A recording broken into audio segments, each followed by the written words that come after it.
La France dans tous ses états, le fait du jour. La France va donc investir 14 milliards d'euros en Afrique dans le cadre d'un plan global de 23 milliards dévoilé à Nairobi par Emmanuel Macron et le président du Kenya. Une nouvelle étape dans les relations économiques entre l'Europe et l'Afrique, davantage tournée vers les investissements publics et privés que vers l'aide au développement. Mais de quoi parle-t-on exactement et est-ce vraiment nécessaire ? On en parle avec l'ancien rédacteur en chef de Radio France Internationale, aujourd'hui chroniqueur de la bande à Carlyle sur Global Africa, Télé Sud. Norbert Navarro, bonjour. Bonjour Norbert Navarro, merci d'être en direct et en studio aujourd'hui avec nous sur Sud Radio pour ce sujet qui a été un peu mis de côté, vu l'actualité internationale et puis les angoisses à l'intérieur du pays, ce qu'on appelait la France-Afrique. Si je comprends bien, Jacques Foccart se retournerait dans sa tombe, qui était Monsieur Afrique du général de Gaulle, qui a incarné, alors avec des méthodes quelquefois un peu contestables, mais enfin on était présent en Afrique, on était respecté, écouté.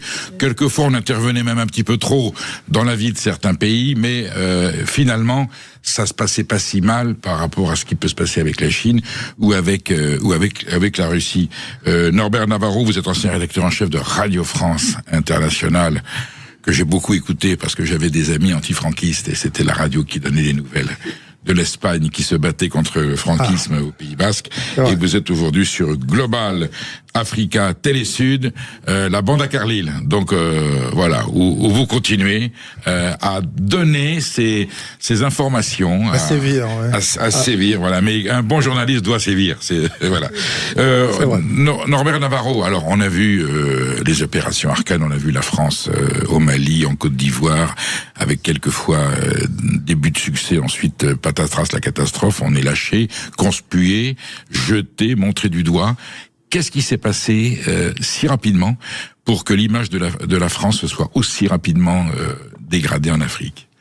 Moi, je pense que l'une des raisons, c'est au départ un mensonge d'État. Nous sommes en janvier 2013 et le président de l'époque, François Hollande, qui vient d'être élu un an avant, lance l'opération Serval, qui va devenir ensuite l'opération Barkhane.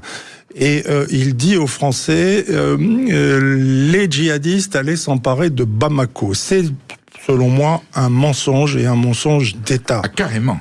Oui, parce que vous mettez les pieds dans le plat là, parce que je sais qu'il y a eu un doute, une polémique sur la pertinence de cette intervention. Vous dites que c'était pas vrai, qu'il n'y avait pas de menace sur Bamako immédiate en tout cas. Ah non, c'était ça, je le dis, je l'affirme. Pourquoi ? Tout simplement parce que les djihadistes n'avaient aucun intérêt à prendre une capitale qui leur est hostile. Difficile à tenir. Oui, impossible à tenir sur le long terme.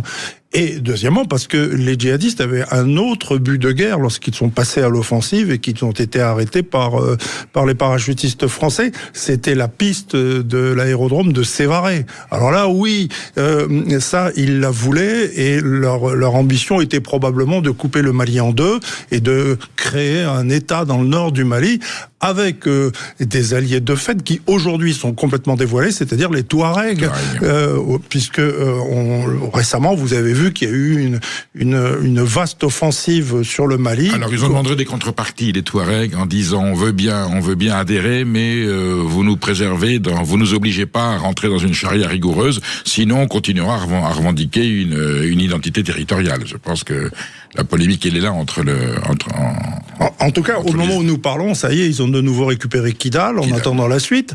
Mais voilà, ça c'est ce qu'ils voulaient. Et tout à l'heure, vous commenciez, mon cher confrère, à dire que la France-Afrique, vous parliez de la France-Afrique au passé. Du temps de Jacques Foccart. Vous en parliez au passé. Oui. Mais pourquoi en parler au passé ? Pourquoi ne pas en parler au présent ? Alors, est-ce qu'elle est encore viable ? D'abord, attendez, Norbert, on finit. Quelles sont les vraies raisons, le vrai motif de l'intervention au Mali? Vous dites c'est un mensonge sur Bamako. Pourquoi François Hollande a tenu à y aller? Il était, j'allais dire, incité par d'autres puissances ou il y avait des intérêts sous-jacents et cachés? Non, il y avait une menace djihadiste simple, claire et nette, c'était évident. Mais de là à intervenir militairement, il fallait le justifier aux yeux des Français et on leur a raconté un gros bobard. Bamako, les djihadistes ne l'auraient certainement pas prise. Mais quel était l'intérêt d'y aller de cette façon? Pourquoi faire Serval tout de suite là et en débarquant? Alors que vous nous expliquez que ça aurait mérité un peu plus de réflexion. Non, il y avait un vrai danger, de toute façon. C'est clair, mais Bamako n'était pas menacé. Non, Pourquoi avoir menti ? Pourquoi avoir menti ? Pour justifier aux yeux des Français une telle opération. Bien sûr. Une opération lourde qui était voulue par l'état-major de l'armée française, ni plus ni moins. Et tout a commencé sous la présidence précédente, c'est-à-dire celle de Sarkozy. Et l'intervention en Libye. L'intervention en Libye qui a ouvert les arsenaux et qui a permis aux djihadistes de voilà, c'est la catastrophe initiale. Serval s'est fait avec le soutien logistique des Américains. Je crois comprendre que la France n'a plus aujourd'hui l'autonomie ou l'indépendance stratégique pour pouvoir intervenir seule dans ce genre d'opération et qu'il a fallu un soutien logistique américain. Oui, bien sûr, mais ça s'est soldé par un échec. Ensuite, on a transformé Serval en Barkhane. Avec quelques milliers de soldats français qui devaient sécuriser une région plus vaste que l'Europe. Comment voulez-vous faire ? Bien entendu. Aujourd'hui, ce sont les Russes qui ont remplacé les Français avec l'Africa Corps et ils y réussissent pas davantage. Mais là où c'est grave, c'est que on a appris, en l'occurrence, c'est notre confrère Georges Malbruno du Figaro qui nous l'a révélé. On a appris que l'opération coordonnée menée par les djihadistes contre le Mali, et qui, moi, m'a rappelé une autre opération en 2002, celle des rebelles qui avaient attaqué la Côte d'Ivoire avec plusieurs foyers en même temps. Eh bien, cette opération, elle a été coordonnée par des supplétifs ukrainiens, francophones, qui ont aidé ces gens-là avec l'assentiment, dit Malbruno, et je pense que c'est une bonne source, des services secrets français. Autrement dit, on a aidé une opération qui a servi les djihadistes. Qui avait intérêt, Norbert Navarro, à l'état-major français à pousser dans les deux cas, que ce soit Serval ou Barkhane, qui à l'état-major, vous dites des généraux, il y a des gens qui ont des intérêts pour qu'il y ait un conflit en Afrique, où ils répondent à d'autres intérêts qui sont plus stratégiques, plus géostratégiques. L'intérêt, c'était d'essayer de reprendre le contrôle de 3 pays qui nous ont défroqués, qui nous avaient échappé. Exactement, le Burkina Faso, le Mali et le Niger. Alors en Côte d'Ivoire, Ouattara, Gbagbo, on dégage Gbagbo parce que finalement il est pas assez loyal, il est pas assez. Pas du tout. On dégage Gbagbo parce que on veut placer Ouattara. Oui. Et c'est Nicolas Sarkozy. Alors voilà, là c'est carrément la volonté du président de la République. Mais attendez, on parle de l'actualité. Hollande aurait fait la même chose ou il était plutôt pro Gbagbo?